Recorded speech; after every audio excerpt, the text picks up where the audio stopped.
is capable of an incredible number of positions, and this we inherit too from animals. Animals, for instance, change, and I'm talking right now about vertebrate animals in particular. Vertebrate animals have different gaits. A horse, for instance, can switch from walking in a very elegant way to trotting, and then express a different type of movement, and then break into a gallop and express a much more dynamic type of movement simply by having changed the types of muscles and bones that he's using and the symmetry of the four legs with respect to one another. We are also capable of different gaits, but we are capable of much more than that.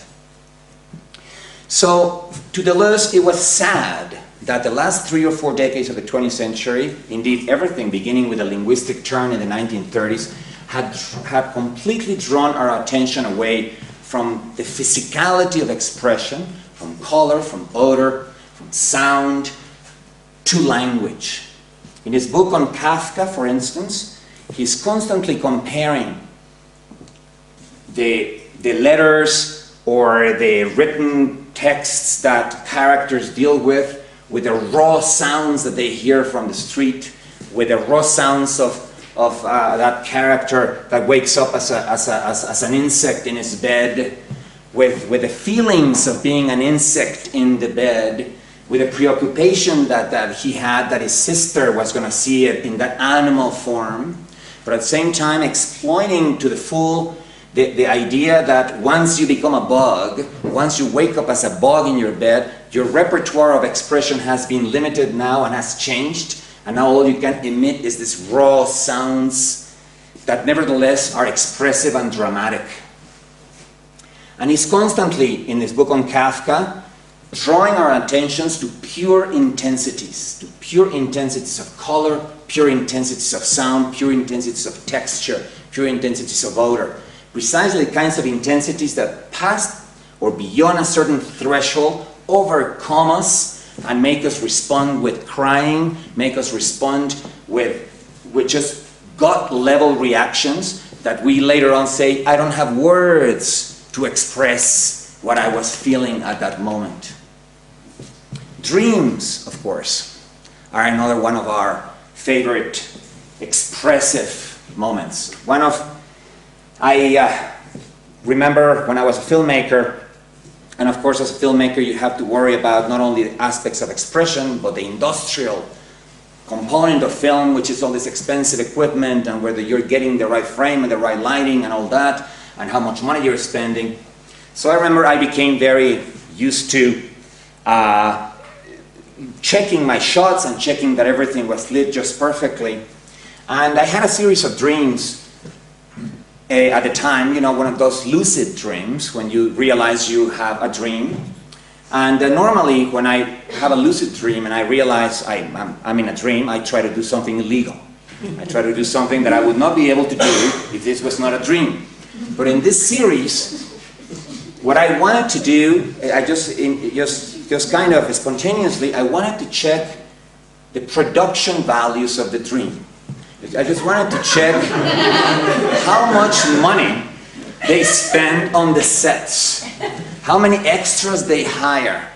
Because, you know, I understand that there's other approach to dreams in which what you try to understand is to what extent certain aspects of the dream stand for your father or stand for your mother, and in what way Oedipus complex is being reenacted in the dream. I had absolutely no interest in that. What I wanted to know is how expressive are the sets. So I remember the first dream, I was facing, I was at the door of a bedroom, and there was a big brass bed with those tubular brass endings, and their balls that look like a big ball at the end.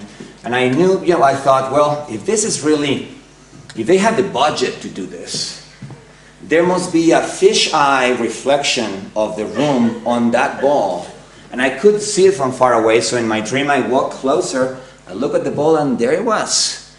A fisheye reflection of the entire room. I was, bravo, maestro. In another dream, I ran to try to see if they could reproduce the feeling of air in my face. And there was the feeling of air in my face.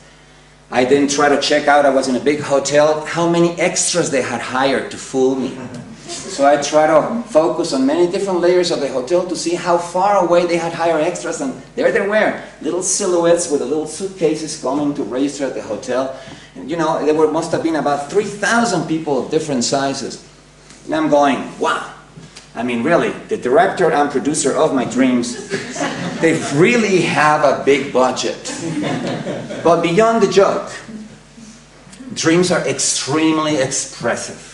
I mean, it shows us just how expressive our minds can be. You can have a silent dream without a single word.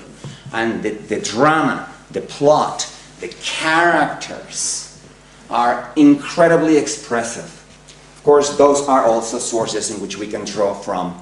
You know, Deleuze calls dreams larval thought, almost as if we had gone back into our embryological self and had liberated our minds from the adult frame in which, you know, everything has to make sense and everything has to be in its right place and everything has to be practical and pragmatic.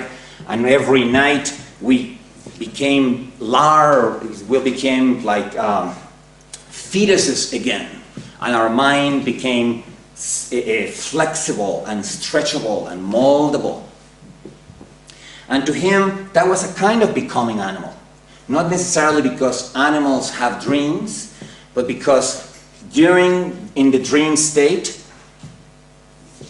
the constraining aspects of civilization and the constraining aspects of social behavior cease to operate, and an entire drama is staged for us, in which we sometimes are the central characters, some of the times we're just peripheral characters. So, when Deleuze recommends that we attempt to break from our human straitjacket, it simply is not a matter of despising humanity, because there is an aspect of humanity that does praise life, that is life affirming. It is just a matter of not letting our humanity, not letting our pride of being humans get in the way of admiring the expressivity of other things. He wants us to learn from the world itself. This is why Deleuze, or is part of the reason why Deleuze is a realist, why he doesn't think that we create the world with our classifications, because he believes that the world is capable of self-organization, that form doesn't need us to project our signifiers to be born, that the world is not an amorphous flow, as idealists sometimes believe, that needs to be cut out by signifiers to be given form, but that the world can have form on its own. In a way, by doing this, and let me take my jacket off, what he's... You haven't even seen flex my muscle. Right, to express strength. What he's warning us is basically this. When one believes in creationism, and one believes that God gave form to the world, what one is basically saying is that matter is an inert receptacle for forms that come from the outside. Matter is obedient, and therefore it needs to be giving commands. God needs to come in and say, let there be light, because of course matter by itself would not be able to shine. God needs to come in and say, let there be animals and plants, because of course matter itself would not be able to generate animal and plant life. God needs to come in and say, let there be this, let there be that, and command matter into producing something. Deleuze wants us to think of matter as morphogenetically pregnant. Morphogenesis, the birth of form, has been always tied up to some psychic agency, or at least in the case of Plato, to some transcendental reservoir of essences, the essence of sphericity, the essence of crystallicity, that then give form to this inert material that obviously is incapable of expressing itself. But Deleuze wants us to think the other way. It's like eliminate everything that's transcendental.